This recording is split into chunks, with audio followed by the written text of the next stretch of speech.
Je m'appelle Riley. J'ai 28 ans et je vis à Austin, au Texas, où je travaille.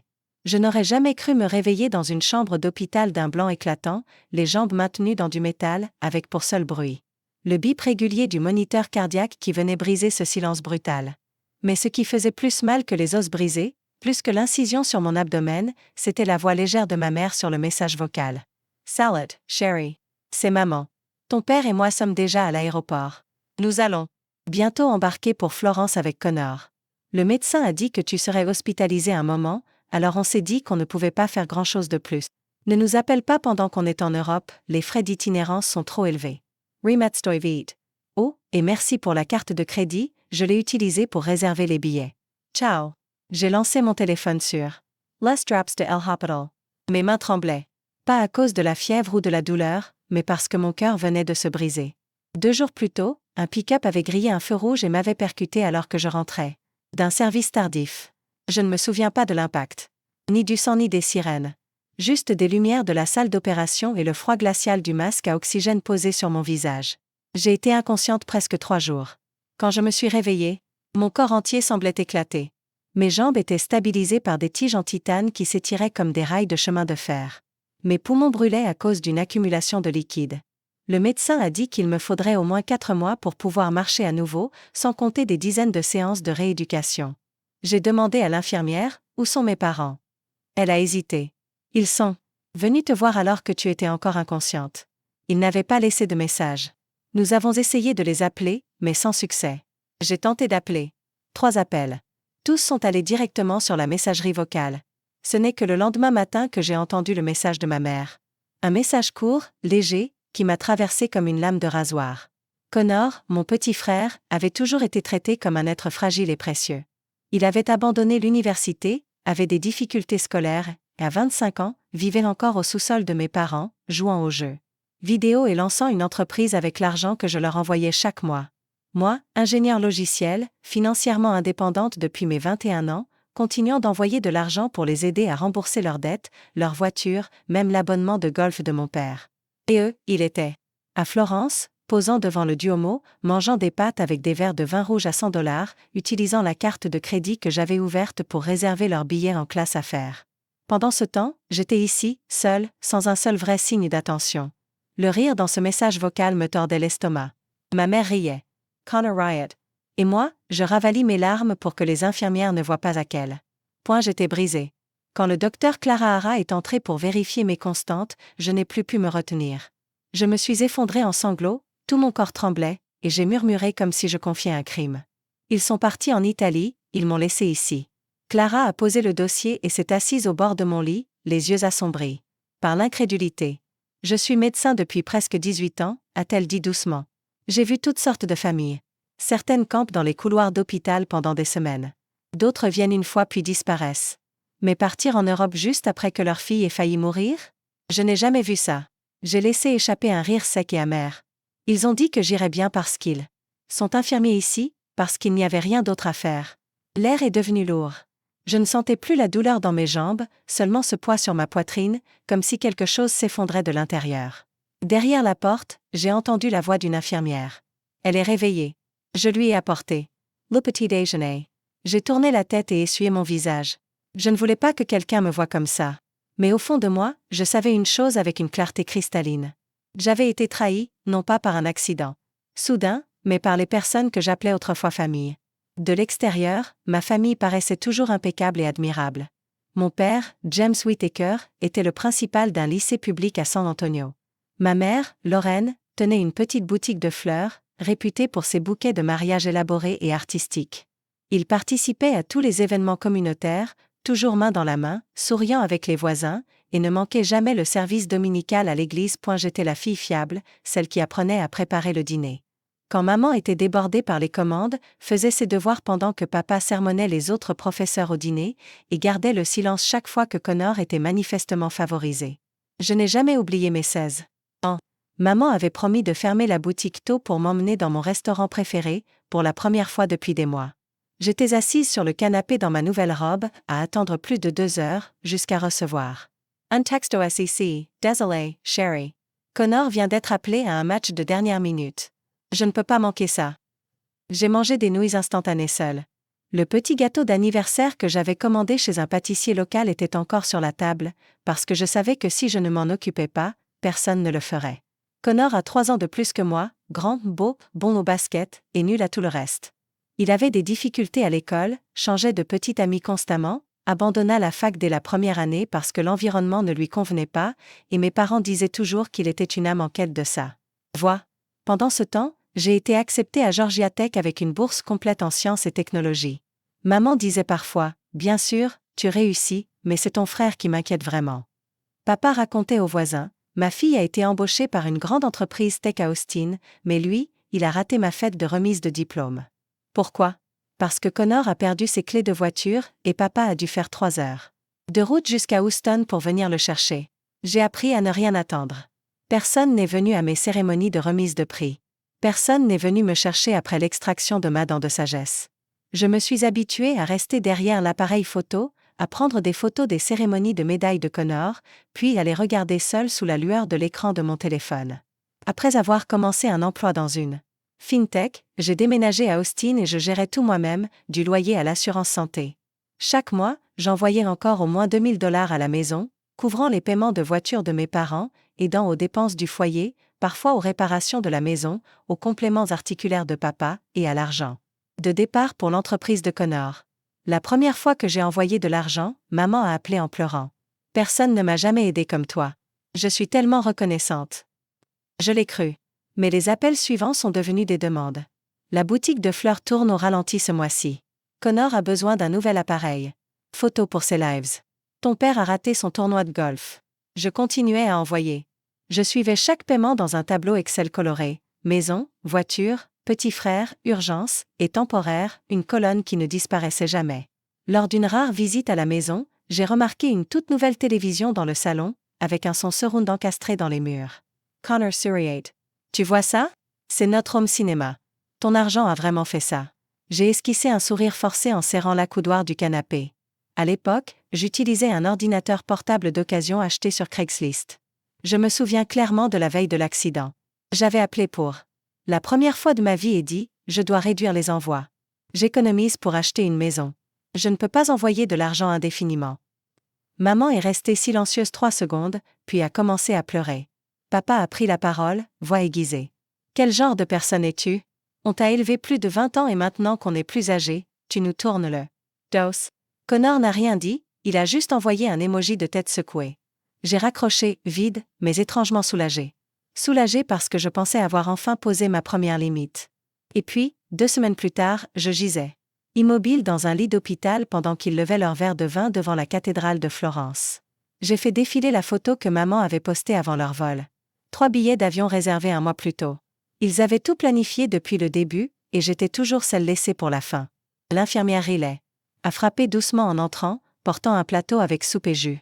Elle m'a regardée et a dit lentement, « On ne choisit pas où l'on est, mais on peut choisir où l'on appartient. » Je n'ai pas répondu. Je suis restée à regarder. Par la fenêtre. La pluie avait commencé à tomber, et pour la première fois, je savais que je ne pourrais jamais retourner à l'endroit que j'appelais autrefois maison. Plus jamais. Pas après tout ça. J'ai commencé à envoyer de l'argent à la maison. À 24 ans, 1 an après ma promotion comme ingénieur principal chez Skylink Pay, une fintech en pleine croissance à Austin. Un salaire de départ à 6 chiffres peut sembler élevé, mais pour moi, c'était plutôt une chance de rembourser mes parents pour m'avoir élevé qu'une opportunité de profiter de la vie. Au début, tout avait une raison claire. Le premier mois, c'était pour les aider à rembourser un prêt non garanti de près de $12 000 qu'ils avaient contracté pour réparer le toit après une tempête. Ma mère a pleuré au téléphone. Sans toi, je devrais probablement vendre la boutique de fleurs. Le mois suivant, j'ai couvert 2 mois d'assurance santé, car papa venait de prendre une retraite anticipée et avait perdu sa couverture fournie par l'école. Mais ensuite, ces dépenses temporaires sont devenues la norme. Je ne me souviens plus exactement quand les transferts mensuels sont devenus attendus. Peut-être quand maman a appelé pour dire que la climatisation était en panne, ou quand Connor voulait lancer une entreprise de produits faits main sur TikTok, il avait besoin d'argent pour une caméra. J'ai ouvert un compte séparé et mis en place un virement automatique, $3000 pour mes parents, 1005 cents pour Connor, plus 2 cents de plus pour les coûts imprévus. Même quand il n'y en avait pas, il dépensait tout. Un mois, j'ai reçu une facture de carte de crédit avec un paiement à un concessionnaire automobile de Dallas. Ils avaient versé un acompte sur un SUV blanc nacré que maman appelait une récompense pour des années de dur labeur. Je ne me souviens pas avoir jamais accepté cette récompense. Mais maman disait, tu n'as pas besoin d'une nouvelle voiture, tu vis en ville. Nous avons besoin d'un véhicule sûr pour aller voir ta grand-mère. Je ne savais pas comment répondre, alors j'ai remboursé les 12 000 restants pour éviter de perdre l'acompte. Connor changeait toujours d'idée d'entreprise, mais je n'avais jamais vu un seul centime de profit. Quand je lui ai demandé ce qu'il faisait du versement de 2 000 $ que je lui avais envoyé le mois dernier, il a haussé les épaules. Tu es en train d'investir ou de m'auditer? C'est une start-up. Peut-être qu'on va perdre de l'argent pendant quelques années au début. Une fois, j'ai appelé maman pour lui demander pourquoi les dépenses de ce mois avaient bondi de presque $2,000. Elle a répondu, ton père s'est inscrit par erreur à un abonnement Golf Premium. Ils ne veulent pas qu'il annule, mais il le mérite, ma chérie. La vie est courte. Il a si peu de joie. Cette phrase, ton père le mérite, revenait chaque fois que je questionnais une dépense. Quand ils ont installé une piscine dans le jardin, quand ils ont amélioré le système sonore du salon. Quand Connor a amélioré son PC de gamer, prétendant que c'était un outil de travail. Je tenais un tableau de toutes les dépenses. 1 500 $ par mois pour les factures de la maison, 1 000 pour la voiture, 2 500 $ pour les dépenses courantes, 5 cents pour le cours de marketing de Connor, et une multitude d'autres frais divers. Réparation du toit, nouveau canapé, même de la nourriture pour biscuits, le Poméranien pure race récemment adopté. Les totaux mensuels dépassaient souvent 8 000 $. Un mois, j'ai envoyé jusqu'à 9 400. Quand j'ai demandé si on pouvait suspendre quelques dépenses pour que je commence à économiser afin d'acheter ma propre maison, maman a soupiré. Tu sais ce qu'est un père de l'hypertension. Dire ça pourrait le contrarier. Et papa a envoyé un texto. Si tu ne veux plus aider, dis-le simplement. Pas besoin d'excuses. Je vivais encore dans un appartement loué de moins de 65 mètres carrés. Mon frigo était presque toujours vide, car j'étais trop épuisée pour cuisiner. Je refusais toutes les sorties entre collègues, de peur que l'utilisation de ma carte personnelle ne dérègle le budget familial. Lors d'une visite, Skylar, ma meilleure amie d'université, a regardé le détail des dépenses sur mon ordinateur portable et m'a demandé franchement, « Alors, si tu tombais gravement malade, tu penses qu'il ferait quoi ?» J'ai laissé échapper un rire amer. Ils s'inquiéteraient. Je suis toujours leur fille, non? Elle n'a rien dit. Elle a juste fermé doucement l'ordinateur et m'a regardé avec des yeux lourds de silence. J'étais assise dans la voiture, les mains toujours crispées sur le volant alors que le moteur était éteint depuis près de 10 minutes. Dans la maison devant moi, la lumière de la cuisine traversait la fenêtre embuée, projetant l'ombre de ma mère en train de faire cuire de la viande dans une poêle. Connor était assis devant la télé, manette en main, les pieds posés sur la table comme s'il n'avait aucun souci au monde. J'ai pris une profonde inspiration, essayant de garder la voix calme en entrant dans la maison. Il faut qu'on parle. Mon père, James, a levé les yeux de son journal, la voix lourde. Quoi encore? Une autre dépense urgente? Non, au contraire. Je veux réduire le soutien mensuel. Personne ne dit un mot. Juste le crépitement de l'huile dans la poêle. Je continue. Je ne peux pas continuer à envoyer 8 000 $ chaque mois. J'ai besoin d'économiser pour une maison, pour mon propre avenir. Je continuerai à aider, mais de manière plus raisonnable. Dans 3 mois, je réduirai de moitié. Ensuite, ça dépendra des besoins réels. Ma mère pose la poêle et se retourne. Elle ne dit rien pendant quelques secondes. Puis les larmes arrivent, comme si elles attendaient ce moment. Tu ne nous aimes plus, Riley. J'avale la boule dans ma gorge. Je m'attendais à cette réaction, mais ça fait mal quand même. Ce n'est pas que je ne vous aime pas, alors pourquoi? Ma mère coupe la parole. Quand tu étais petite, je sautais le déjeuner juste pour t'acheter une nouvelle tenue de sport. Ton père faisait 3 heures de route chaque semaine. Juste pour te ramener à la maison pendant les vacances. Maintenant que tu as réussi, tu veux liquider ton devoir de fille? Lorraine, laisse-la parler, dit mon père entre ses dents serrées. Même s'il ne me regarde pas, il sert fort sa tasse de café. Connor se lève du canapé, toujours avec ses écouteurs. Sa voix vient de l'autre côté de la pièce. Tu es du genre à tirer la chaise quand tu es monté dessus. Connor, je me tourne vers lui. Tu ne fais rien. Tu ne travailles pas, tu n'étudies pas, tu ne paies aucune facture. Je ne peux pas continuer à te soutenir comme un enfant. Je suis ton frère, crie Connor. Tu as dit un jour que la famille passe avant tout. Et maintenant? Ton argent compte plus que nous. Papa se lève, voix basse mais ferme. Tu vis seul dans la grande ville, gros salaire, pas de famille, pas d'enfants. Pourquoi te faire du mal en envoyant un peu d'argent? Ou tu comptes déménager dans un quartier de luxe et couper les ponts avec nous? Ce n'est pas ça, je m'entends presque supplier. Je veux juste un peu de sécurité financière. Chaque mois, je ne garde que ce qu'il faut pour le loyer et la nourriture. Le reste part dans cette maison. Je suis épuisée. Maman s'effondre. Dans une chaise, le visage dans ses mains. Sa voix est étranglée. Tu es le seul espoir de cette famille, Riley. Si tu nous abandonnes maintenant, en quoi est-ce différent de me pousser dans un trou? Papa secoue la tête, voix amère. Très bien, pas de pression. Coupe tout à partir du mois prochain. Garde ton argent et construis ce château de rêve. Peu importe comment ta mère survivra. Honor claqua sa porte en criant, quand tu auras besoin de nous, ne nous appelle pas. Je suis restée figée dans le salon. Personne ne m'a regardée. Personne ne m'a demandé pourquoi je ne dormais pas, pourquoi je travaillais tard, ou pourquoi je refusais les vacances par peur de ne pas avoir assez à envoyer. Personne n'a demandé si j'étais seule. Juste des accusations, comme si j'étais la traîtresse parce que je voulais garder un petit bout de mes efforts. J'ai me suis tournée et je suis partie. Pas de dîner, plus un mot. En fermant la portière, j'ai vu ma mère à travers la fenêtre de la cuisine. Elle s'essuyait le visage, puis a silencieusement pris son téléphone. Je ne savais pas si elle envoyait un message ou ouvrait l'application bancaire pour vérifier mon compte une dernière fois. J'ai démarré le moteur. Ma poitrine était plus légère, mais pas en paix. Je n'ai pas pleuré, mais à l'intérieur, le vide s'étendait comme une forêt après un incendie. Les arbres n'étaient pas complètement morts, mais il n'y avait plus de feuilles. Puis mon téléphone. A Viber. Un message de maman. Je suis désolée si je t'ai blessé, mais si tu penses que l'argent peut acheter la paix, alors tu ne comprends rien à la famille. J'ai posé le téléphone sur le siège passager, sans le rouvrir ni répondre. C'était la première nuit où je ne me suis pas connectée à l'application bancaire pour vérifier le solde du compte familial. C'était aussi la première nuit où j'ai commencé à penser à deux mots, couper les ponts. Mercredi après-midi, 5 jours après l'accident, j'ai enfin pu m'asseoir avec l'aide d'un coussin incliné réglable. La moitié inférieure de mon corps était encore engourdie par les médicaments, mais mon esprit était plus clair. Assez clair pour réaliser que j'étais allongée ici seule alors que mes parents et mon frère étaient probablement installés quelque part en Europe. J'ai déverrouillé mon téléphone pour la première fois depuis mon réveil. Dans le dossier des messages vocaux sauvegardés, j'ai trouvé un message joyeux de ma mère. Nous sommes à l'aéroport maintenant, sur le point de prendre un vol pour Florence avec Connor. Ne nous appelle pas. Les frais d'itinérance sont chers. Je sais que tu iras bien. Le médecin a dit que tu serais hospitalisé un moment, alors on s'est dit qu'on pouvait profiter des vacances d'été. Oh, ton visa est toujours valide. Utilisez-le pour réserver les billets. Merci, chérie. Ciao. Je ne m'étais jamais sentie aussi humiliée de toute ma vie. Ils ne s'étaient pas seulement abandonnés. Ils avaient utilisé mon argent pour le faire. J'ai ouvert l'application bancaire pour la première fois depuis des mois.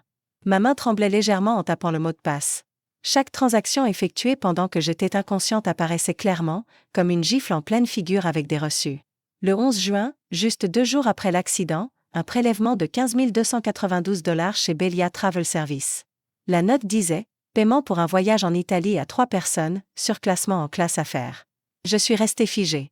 Pendant que je recevais une transfusion sanguine d'urgence, ils finalisaient leur surclassement de vol pour leur voyage de rêve. Et ça ne s'est pas arrêté là.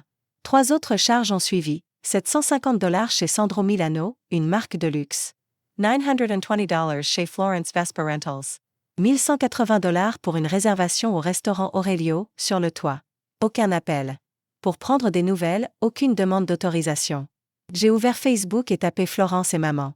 En quelques secondes, j'ai trouvé une publication qu'elle avait partagée en mode privé, uniquement avec ses amis.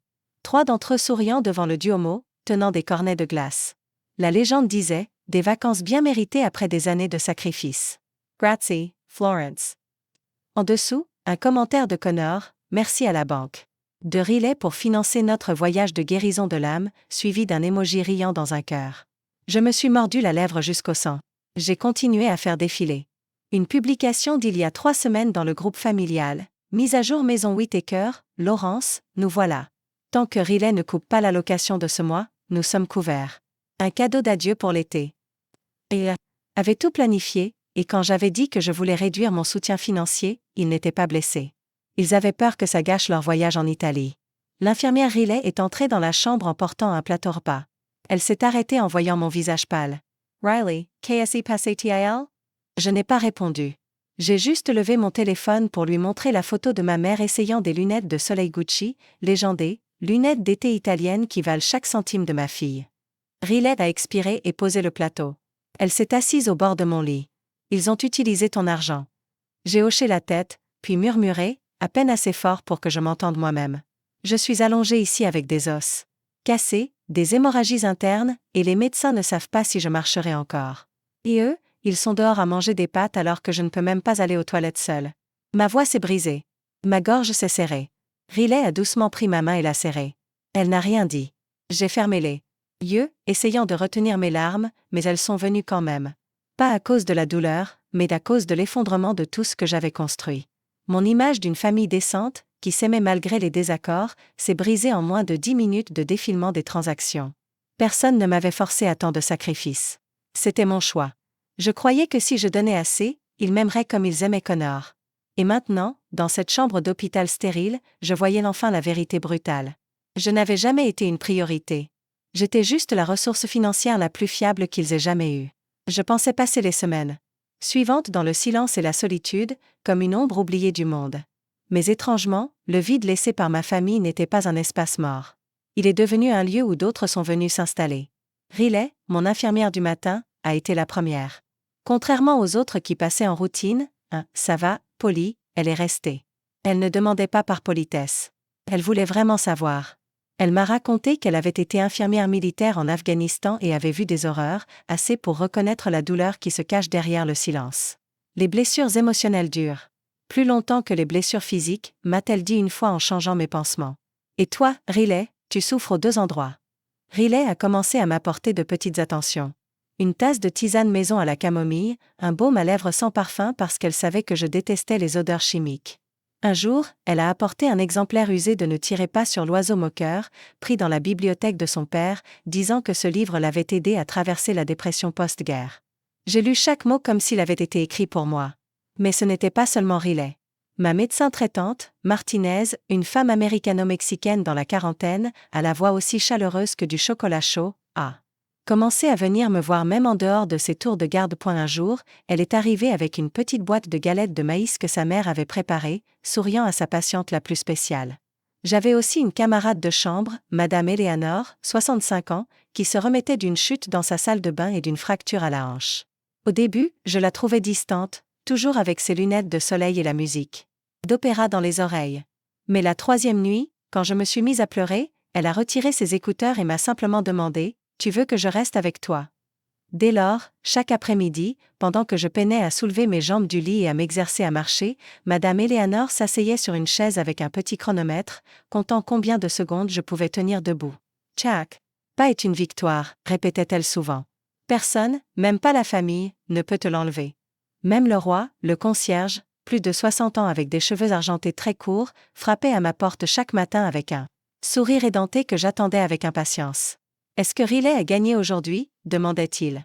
Il avait la manie de glisser une menthe sur mon plateau de médicaments comme s'il offrait un cadeau à la reine. Il n'était pas obligé d'être gentil avec moi. Aucun d'eux ne me devait quoi que ce soit, mais ils sont venus un par un, comme si l'univers tentait de combler le vide laissé par ma famille. Une semaine plus tard, Riley a apporté une petite carte et l'a posée sur ma table. La famille, ce n'est pas le sang. La famille, c'est celle qui reste quand tu t'effondres. En dessous, des noms écrits à la main, Riley, Eleanor, Dr Martinez, le roi. J'ai touché la carte, mon cœur ralentissant enfin. Cette nuit-là, j'ai rouvert mon téléphone. Pas de nouveaux messages de maman. Pas d'appel manqué de papa ou Connor, mais je n'en attendais plus. À la place, j'ai envoyé un texto à Riley. Il y aura de la camomille demain ? Je crois que je suis accro. Une minute plus tard, elle a répondu, j'apporte aussi des biscuits au gingembre. Tu peux t'effondrer, mais tes papilles. Jamais. J'ai ri. Pour la première fois depuis des semaines, ce n'était pas amer. C'était vrai. J'ai levé les yeux vers le plafond de l'hôpital. Il ne me semblait plus froid, car enfin, je comprenais que je n'étais pas seule. Et parfois, la famille se reconstruit à partir de morceaux brisés, grâce à la douceur silencieuse d'inconnus. À 4 heures du matin, je me suis réveillée d'une douleur aiguë à la hanche gauche. Mais cette fois, je n'ai pas appuyé sur le bouton de la morphine. À la place, j'ai allumé la veilleuse et ouvert mon ordinateur portable. Ce soir-là, je ne voulais pas m'engourdir. Je voulais tout sentir, la douleur comme la détermination grandissante dans ma poitrine. Il était temps de reprendre ce qui m'appartenait. J'ai commencé par appeler Ava, une conseillère financière indépendante recommandée par Riley. Elle était autrefois auditrice dans une banque nationale, avec une voix à la fois incisive et étrangement empathique. Vraiment ? La première chose à faire est de reprendre le contrôle total de ton système financier. Qui y a actuellement accès? Ma mère et Connor. Ont-ils une procuration légale? Non, je leur ai juste donné mes mots de passe parce que c'était plus simple pour gérer les factures. Parfait. Cela signifie qu'ils n'ont pas d'autorité légale, donc nous pouvons agir immédiatement. En moins de 3 heures, Ava m'a aidé à fermer tous mes anciens comptes bancaires et à en ouvrir 3 nouveaux dans une autre banque, avec une sécurité renforcée, une authentification à 2 facteurs via un appareil séparé. J'ai changé tous mes mots de passe, de la banque au système de paiement digitaux, en passant par tous mes portefeuilles crypto liés. Ensuite sont venues les cartes de crédit. J'ai appelé la hotline, listé chaque transaction des 45 derniers jours et demandé un gel de carte, ouvrant une enquête pour fraude sur la carte utilisée pour payer le voyage à Florence. Est-ce qu'ils seront enquêtés? Ai-je demandé, la voix redevenue ferme. Ils devront s'expliquer, a répondu l'agent d'un ton calme, et avec les preuves que vous fournissez, la banque pourra saisir les autorités civiles. Si nécessaire. J'ai pris une pause, inspiré profondément, puis j'ai continué à appeler la compagnie d'électricité, le fournisseur d'Internet, l'assurance auto, l'assurance santé, tous les services enregistrés à mon nom. Mais destinés à la maison de San Antonio, et j'ai annulé chacun d'eux. J'ai appelé le concessionnaire automobile. Je finançais 2 véhicules chez eux, un SUV pour papa, une berline sportive pour Connor. Je ne voulais rien garder. Pouvez-vous organiser une reprise de possession? Ai-je demandé. Tant que le contrat est à votre nom. Il l'est. Je suis la seule signataire, et je veux couper tous les liens avec eux. Chaque appel était une coupure. Chaque annulation de service m'éloignait un peu plus de l'ombre dans laquelle j'avais vécu ces 6 dernières années. Vers midi, Riley est entrée dans ma chambre avec 2 tasses de thé à la menthe, surprise de me voir toujours assise, penchée sur mon ordinateur portable. Tu prépares un coup d'état? Non, ai-je répondu avec un faible sourire. Je reprends mon territoire. Je n'avais pas fini. J'ai appelé la compagnie aérienne en utilisant la confirmation de réservation d'un ancien compte mail que ma mère avait accidentellement consulté. 3 billets aller-retour Florence-Dallas en classe affaires. Je les ai annulés, fait. Envoyer le remboursement sur mon nouveau compte, et ajouter une note au dossier. Transaction réalisée sans le consentement des titulaires du compte. Tu les laisses en plan, a murmuré l'agent du service client. Non, je les laisse payer pour eux-mêmes pour la première fois de leur vie. Cet après-midi-là, Riley a appelé son frère Derek, qui avait un vieux pick-up robuste. Nous 3 avons planifié une petite visite à l'ancienne maison. L'hôpital a accepté de me laisser sortir pour la journée, à condition que j'aie un transport et un soutien à la mobilité. J'étais assise en fauteuil roulant, tenant une liste d'objets personnels encore enfermés dans la maison de mes parents. Mon livret d'épargne universitaire, le collier de ma grand-mère, mon acte de naissance, de vieilles photos de famille, et même le premier dessin que j'ai jamais fait à 10 ans. Quelque chose que ma mère avait un jour qualifié d'inutile. Mais digne d'être gardé. La maison de San Antonio n'était pas fermée à clé. Les caméras de sécurité étaient éteintes. J'ai utilisé ma vieille clé et suis entrée comme une invitée, récupérant les fragments volés de ma vie. Nous n'avons pris que ce qui m'appartenait légalement. Riley avait imprimé la liste, et je cochais chaque article comme si je scannais des courses. Derek a poussé un soupir en voyant le PC de gaming que Connor avait installé dans le salon, encore dans son emballage d'origine, payé avec la carte de Riley. Merci, Sid. Je n'ai rien cassé. Je n'ai rien écrit sur les murs. Je n'ai laissé aucune trace de colère. J'ai juste collé un post-it sur le frigo, je ne suis plus votre sponsor. Trouvez un autre moyen de vivre. Nous sommes partis juste avant que le ciel ne s'obscurcisse. Nous n'avons pas cherché vengeance, seulement la clarté. À 2 heures du matin, j'ai su qu'ils étaient de retour quand le téléphone a sonné. L'écran affichait « Maman, portable ». Un numéro que je n'avais pas bloqué, juste surveillé. Je n'ai pas répondu. 10 minutes plus tard, les messages ont déferlé de maman, papa, Connor. D'abord la colère. Tu trouves ça drôle? On est bloqué à l'aéroport avec les cartes refusées. Comment does too? Puis les menaces. Tu nous as coupés financièrement. Définitivement. Je ne te pardonnerai jamais. Nous allons te poursuivre en justice. Et enfin, la manipulation émotionnelle que je connaissais trop bien. La tension artérielle de maman a explosé, elle a pleuré à Florence. À cause de toi, Connor n'a plus d'endroit où dormir si tu prends la voiture. J'ai déplacé tous ces messages dans un dossier séparé. Je n'ai pas répondu. 3 jours. Plus tard, l'hôpital m'a informé que 3 personnes étaient à l'accueil, demandant à voir Riley Whittaker. Pas de rendez-vous, pas de fleurs non plus. J'ai regardé Riley lire près de mon lit.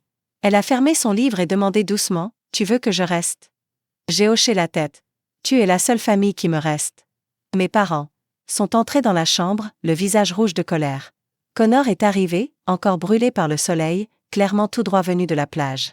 Ils se sont figés en voyant Riley assise là, calme, comme si elle appartenait à cet endroit. Maman a parlé la première. Te rends-tu compte de ce que tu as fait? Abandonner ta famille en plein voyage, nous humilier devant les amis, voler. L'argent de la famille? Je l'ai regardé droit dans les yeux. Cette fois, sans trembler. Non, j'ai juste repris ce qui m'appartenait. Papa a frappé sa main contre la fenêtre. Tu te comportes comme une étrangère. Sans avertissement, sans préavis. Comment ce n'est pas juste nous jeter à la rue? C'est différent, ai-je répondu. Vous avez toujours une maison, juste plus une que je paie. Connor a interrompu, agressif. Tu as tout détruit. Si tu ne voulais pas de moi, très bien. Mais tu as pris la voiture. Tu veux que je marche? Tu as 25 ans, Connor. Tu peux travailler. Tu peux acheter ta propre voiture. Je ne te dois même pas un sandwich, encore moins une berline. Maman a commencé à pleurer. Pas des larmes de surprise, mais ce que j'appelais son arsenal émotionnel. Je ne suis pas d'accord. Je ne comprends pas. Je t'aime, Riley. La famille, c'est là où on s'appuie les uns sur les autres. Comment peux-tu me pousser à ce point? Je me suis penchée et ai pris l'enveloppe que j'avais déjà préparée. Voici les conditions si vous voulez encore faire partie de ma vie. Papa l'a ouverte, feuilletant les pages. 3 points. Pas de soutien financier sous aucune forme, contact uniquement avec consentement préalable, si les limites sont violées, le contact est rompu définitivement. C'est un contrat. Papa Hurricane. La limite, ai-je répondu. Maman a froissé l'enveloppe. Je ne signerai pas. Je n'accepte pas ça. Tu n'es plus ma fille. Connor a jeté la carte de clé de voiture sur la table. Pars vivre avec ton infirmière. Ils sont partis, claquant la porte si fort que le vase a tremblé. J'ai soupiré. Pas de douleur, juste du soulagement. Riley s'est assise à côté de moi, sans rien dire, tenant ma main fermement. Ça va? A-t-elle demandé. J'ai hoché la tête. Il ne contrôle plus rien. Pour la première fois de ma vie, je peux choisir. 3 semaines plus tard, j'ai été autorisée à sortir. Riley est venu me chercher avec le SUV prêté par son frère, le coffre rempli de linge doux, d'un coussin lombaire et d'un petit panneau, le nouveau départ de Riley. J'ai emménagé dans l'appartement d'Eleanor, la dame âgée avec qui j'avais partagé la chambre d'hôpital, qui insistait pour me faire payer un loyer symbolique. Chaque matin, Riley me conduisait à la rééducation. Chaque soir, je lisais près de la fenêtre, apprenant peu à peu à ne plus vérifier le compte bancaire de personne d'autre que le mien.